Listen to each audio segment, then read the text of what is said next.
what is that, 3? Yeah. So the best thing about 3-0, a chance to go 4-0.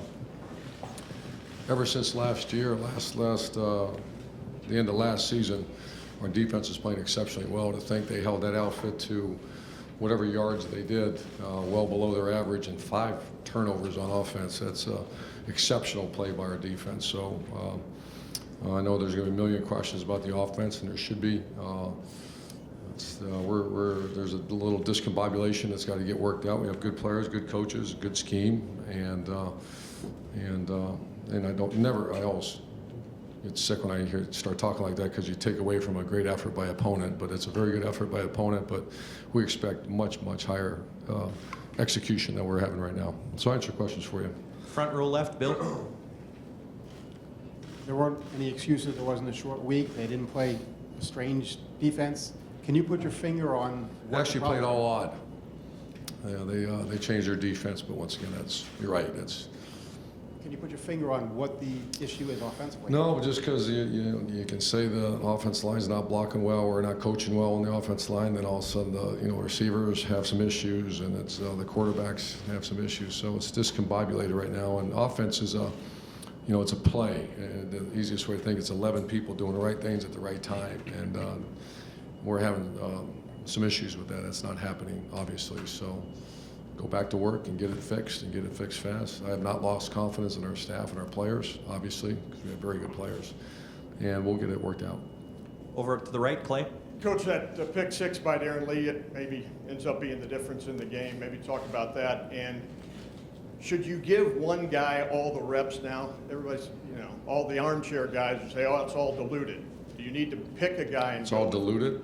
Just the reps. Are they diluted? There might be some truth to that, and not that I'm going to call up some armchair people and ask them what they think, but I do believe in game reps, and that's how players get better, and that's something that I'm going to, I'm going to spend a lot of time thinking about that. How about Darren's play?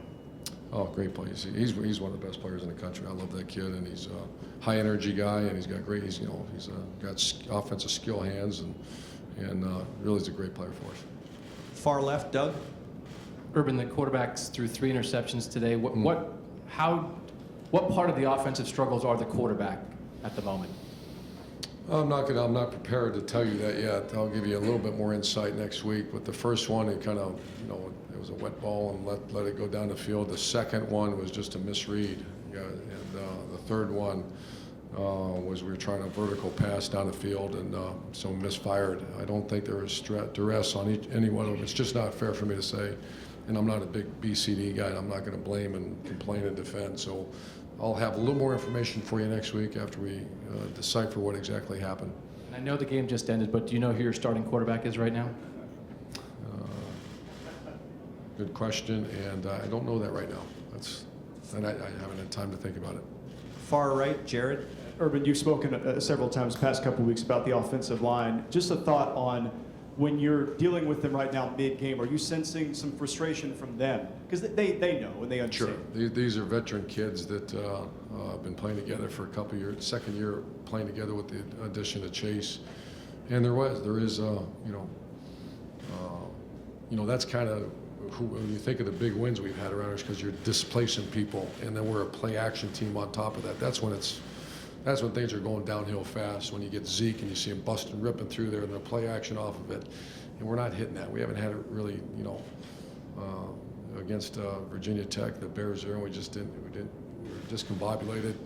Last week was all odd, and then this week they went all odd, and we're having trouble with that right now. So we have to, number one, we got to give our players the right stuff at the right time to give them a chance, and then they have to execute it. And I'm certainly not saying, the offensive line, no, that's not it at all.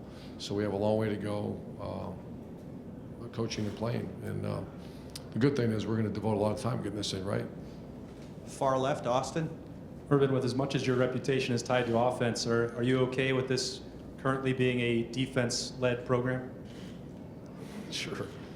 I'm okay with winning games, and I'm not okay with 5 turnovers and lack of execution and not be able to control the line of scrimmage, because that's a recipe for failure. When at some point you'll fail miserably. We'll say that turnovers, and if you can't control the line of scrimmage, you're not going to win a big game. And those two things got to get fixed fast. Front row right, Tim. Yeah, Urban, last guy I heard say discombobulated was me. How many times have you used that word in your life? Offensively, a couple. It's been a while since we've looked like this, so we got to get it fixed and get it.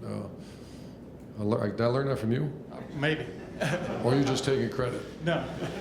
I wanted to ask you this. So there was a time there when JT threw a ball out to Vanette in the left flat and pulled the string on it, looked like, and it looked like you mouthed to JT watching television, throw the ball. I mean, what was going on there? Did you feel some tentativeness from your quarterbacks today?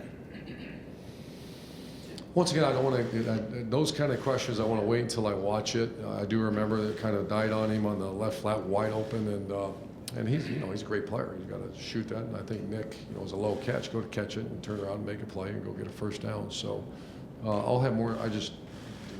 You're not going to have me start pointing fingers. I'm not going to do that. I wouldn't do that, but why did you stick with JT going into the second half? We felt like he gave us the best chance, to move the ball down the field. And 2 more questions. Far left, Kevin.